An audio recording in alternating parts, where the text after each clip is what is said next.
శ్రీమాత్రే నమః. ఓం శ్రీ గురుభ్యో నమః.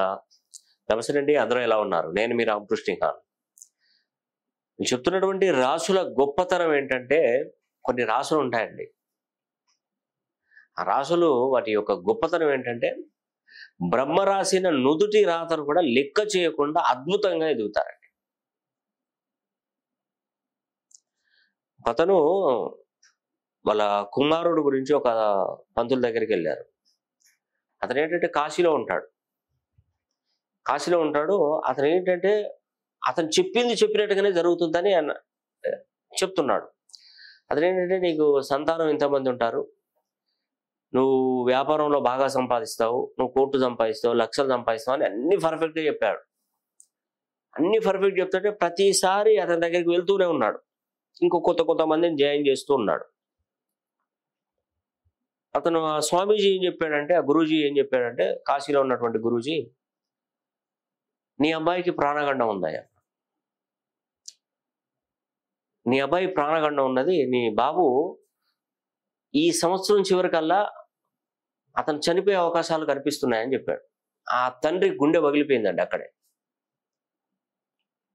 మరి గురూజీ మరి దీనికి ఏం చేయాలి? వాళ్ళు ఏంటంటే మెయిన్గా ఏంటంటే, వాళ్ళు డబ్బు, ఇప్పుడు బయటి గురువుల కంటే ఆ గురువులు ఏంటంటే వాళ్ళు సన్యాసం తీసుకుంటారు కాబట్టి వాళ్ళకు డబ్బు మీద వ్యామోహం ఉండదు. అదే విషయం వేరే వాళ్ళకి అడిగితే, ఒక 10 లక్షలు పట్టుకురాపోయా, నేను ఒక మంచి పెద్ద హోమం జరిపించి నీ పిల్లలకి మృత్యుంజయ హోమం జరిపించి అది రాకుండా చేస్తాను పో అంటారు. కామన్. ఎందుకంటే డబ్బు మీద అత్యాశ ఉన్నటువంటి వారితో ఈ హోమం జరిపిస్తే ఏమీ జరగదు. అవునండి, ఏమీ జరగదు, ఎట్టి పరిస్థితులు జరగదు. అతను చెప్పాడు, దానికి నేను ఏం చేయలేను, శివనామ స్మరణ చేసుకో, ఆ భగవంతుడు, ఆ పైగా ఆ భగవంతుడు మరి ఏం చేస్తాడో అది మనం వెయిట్ చేయాలి అని అతను గబలేసి చెప్పాడు. అయితే వాస్తవానికి ఏంటంటే, నేను 9 మంది గురువుల దగ్గర శిష్యరికం చేశాను. నిజమండి, 9 మంది గురువుల దగ్గర నేను శిష్యరికం చేశాను కాబట్టి నేను అతను ఆ పిల్లోడి జాతకాన్ని కూడా చూశాను. నా దగ్గరకు వచ్చింది ఆ జాతకం. అతను చెప్పాడు, అతను ఏం చేయలేడు, ఎందుకంటే డబ్బు మీద వ్యామోహం ఉంటాడు, డబ్బు తీసుకొచ్చి ఏదైనా హోమో యామో ఏదో ఒకటి చెప్పిస్తాడు. చెప్పాడు, నువ్వే చేసుకుంటే అతను నెల రోజుల పాటు నన్ను కలిసే వరకు కూడా అతను ఆహారము, నిద్ర, ఆగారం లేకుండా మనిషి చనిపోతాడు. ఎందుకంటే గురువు గారు చెప్పిన అన్ని జరిగినాయి, ఇది కూడా జరుగుతుంది అని చెప్పేసి బలంగా నమ్మితే, ఇక అతని ఎన్ని దేవస్థానాలు వెళ్ళాడో, ఎన్ని చేశాడో, ఎన్ని రకాలుగా చేసినా కూడా ప్రయోజనం లేదు. అయితే ఆ క్లయింట్ నా దగ్గరకు వచ్చాడండి. వీళ్ళ బావమరిది నా క్లయింట్. ఒకసారి రామకృష్ణ ఖాన్ గారి దగ్గరికి ఒకసారి చూపెడతాము, అతను ఏం చెప్తాడు అని చెప్పేసి నాకు ఫీజు చెల్లించాడు, నేను చూశాను. అయితే నేను ఒకటే చెప్తున్నానండి, నాకు డబ్బు మీద వ్యామోహం ఉందా అంటే కొంతవరకే ఉంటుంది. నేను లేదు అని చెప్పడానికి లేదు, ఉంటుంది.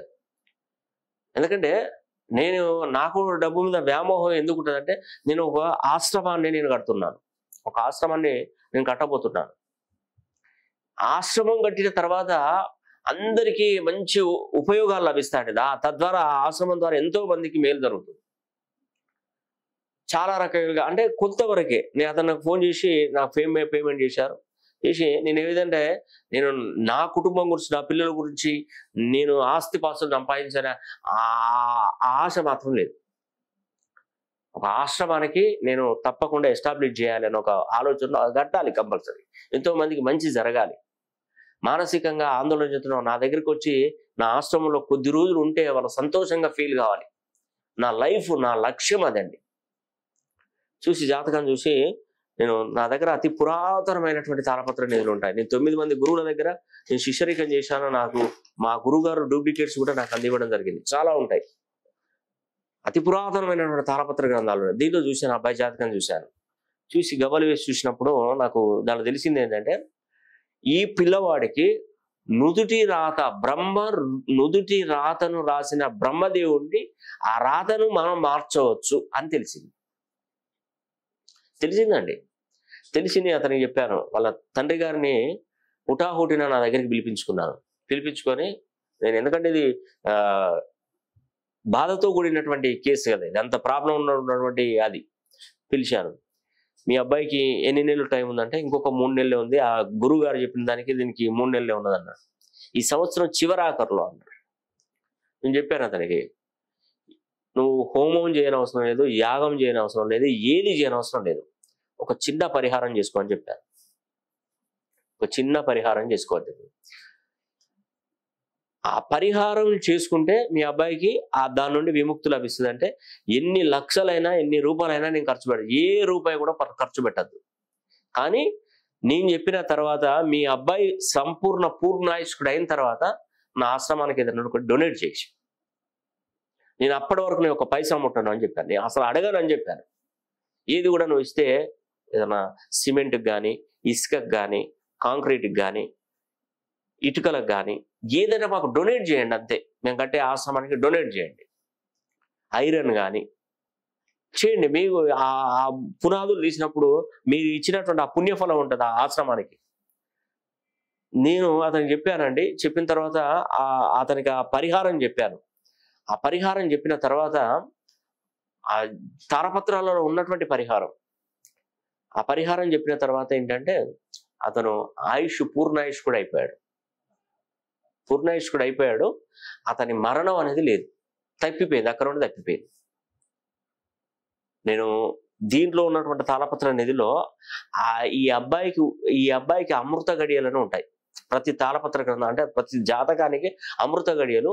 అది లక్కీగా ఏంటంటే ఇతనికి అదే సంవత్సరం రావడం అనేది కూడా గొప్ప విషయంగా చెప్తుంది అమృత గడియలు.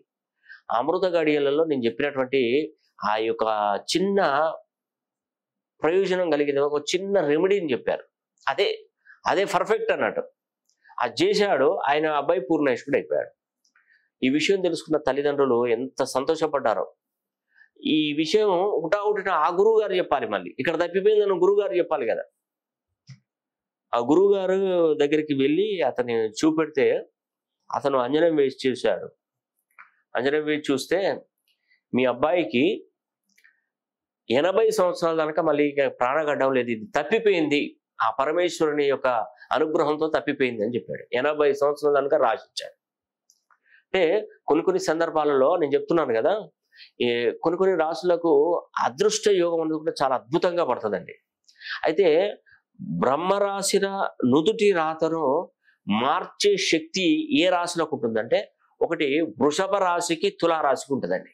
గుర్తుపెట్టుకోండి. వృషభ రాశికి, తులారాశికి మరియు కుంభరాశికి ఈ 3 రాశులకు ఉంటుంది. బ్రహ్మ రాశిన నుదుటి రాతను చేంజ్ చేసుకునేటువంటి ప్రాముఖ్యత వీరికే ఉంటుంది. ఆ అబ్బాయి యాదృచ్ఛికంగా కుంభరాశి అవ్వడం వలన నేను అతనికి హామీ ఇవ్వగలిగాను. ఫస్ట్ నేను జాతకాన్ని చూసింది అదే. మీ బాబు మరణిస్తాడంటే అది నన్ను తట్టుకొని నా దగ్గర నుండే రావాలి, కానీ ఎట్టి పరిస్థితులలో కూడా మీ వరకు చేరదని చెప్పారు. అది నేను అన్నట్టుగానే ఖచ్చితంగా ఆ అబ్బాయికి రాలేదండి. ఆ అబ్బాయికి చేరలేదు. నేను పదే అందుకే ప్రతి ఒక్కరికి చెప్తున్నాను, మీరు ఏ టెన్షన్ పడకండి. నేను 9 మంది గురువుల దగ్గర శిష్యరికం చేసి కొన్ని విద్యలు నేర్చుకున్నాను. అన్నీ మానవాళికి ఉపయోగపడే విద్యలు మాత్రమే. మనిషిని నష్టపరిచే విద్యలు ఎప్పుడు నేను చేయను, ఎవరి మీద చేయను. ఒక అతను నా దగ్గరికి ఫోన్ చేసి వచ్చి, సార్ అతన్ని చేతబడి చేసి తన భూమి మీద లేకుండా చేయాలి సార్ అన్నాడు. ఫోన్ చేస్తే మా ఆఫీస్ నంబర్లు అందరికి కాల్ చేసి, ఈ నంబర్ నుండి కాల్ వస్తే బ్లాక్ లిస్ట్ లో పెట్టేసేయండి అని చెప్పారు. బ్లాక్ లిస్ట్ లో పెట్టేసేయండి అంతే. వాడు మనిషి కాదు, వాడు దుర్మార్గుడు. వాడు ఎంతోమందిని హతమార్చాడో వాడి జీవితానికి బయట తప్పించుకొని తిరుగుతున్నాడు. నేను గవలేసి తాళపత్ర గ్రంథాల్లో చూశాను. నీ ఒరిజినల్ డేట్ ఈయన అని చెప్పాను. చూస్తే మొత్తం వాడి జీవితం అంతా కూడా దౌర్భాగ్యం జీవితం. వాడు ఇలాంటి వాడు మనతో మాట్లాడినా మనకు వచ్చినా కూడా వాడు రూపాయి సొమ్ము తిన్నా కూడా మనం భ్రష్టు పట్టిపోతాం. అసలే వద్దు, వాడు మనిషే కాదు, వాడి దగ్గర అన్ని బ్లాక్ చేసేయండి, వాడు అసలు కల్పించని కూడా కల్పించకని చెప్పాను. వాడు వేసిన అమౌంట్ కూడా మనకి రిటర్న్ కొట్టి పడేశానండి. మళ్ళీ నా దగ్గరికి రాకూడదని. అలాంటి వాళ్ళతో ఏంటంటే, ఇప్పుడు చేసేవాళ్ళు ఉంటారు, నీకు 10 లక్షలు ఇస్తా, 5 లక్షలు ఇస్తా, వాడిని చేయండి అని. అలా నా దగ్గరికి చాలా మంది వచ్చారు. కానీ వద్దండి, ధర్మాన్ని తప్పకూడదు. ఆ ధర్మాన్ని మనం తప్పామనుకోండి, ఆ భగవంతుడు మనం ఒప్పుకోడు, మనని పక్కకు తీసి పెట్టేస్తాడు. అందుకే మనం మంచి చేయకపోయినా పర్వాలేదు, చెడు మాత్రం ఎట్టి పరిస్థితుల్లో ఎవరికి చెడు తలపెట్టకూడదండి. అది నా సిద్ధాంతం. కాబట్టి నేను చెప్తున్నటువంటి విషయం ఏంటంటే, ఈ 3 రాశులలో పుట్టినటువంటి వారు బ్రహ్మ నుదుటి రాతను కూడా వాళ్ళు లెక్క చేయకుండా ఎదుగుతారు. వాళ్ళకి అదృష్ట యోగం అనేది కూడా తప్పకుండా పడుతుందని కూడా నేను మీకు ఈ వీడియో ద్వారా తెలియజేస్తున్నాను. ఈ వీడియో కనుక మీకు నచ్చినట్లయితే లైక్ చేయండి, షేర్ చేయండి, కామెంట్ చేయండి. సర్వే జన సుఖినో భవంతు.